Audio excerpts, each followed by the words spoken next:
Hi everyone, welcome back to another video from Editing Basics. In this tutorial, we will be learning how to add animation on Filmora application using your mobile device.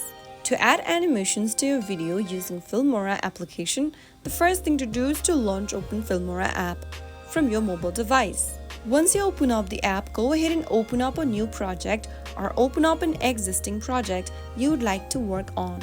Once you open up a project, select or import a video clip to your project and tap on it.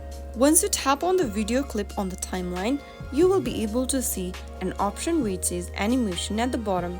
Tap on animation and you can now go ahead and choose from the preset animations like fade in, fade out, zoom in, combo, and much more. Choose one of the animations you'd like to apply to the video clip and play your video by clicking the play button.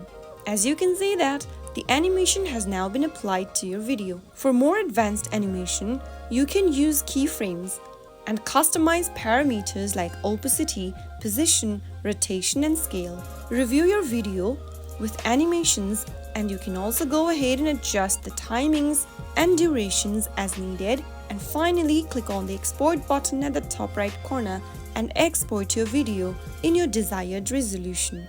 And that is how you can easily animate or add animation on Filmora application. If you found the video to be helpful, go ahead and give us a thumbs up. Don't forget to subscribe to our channel by hitting the subscribe button. Press the bell icon so that you'll never miss another upcoming upload from us. I will be back again in the next video. Thank you for watching.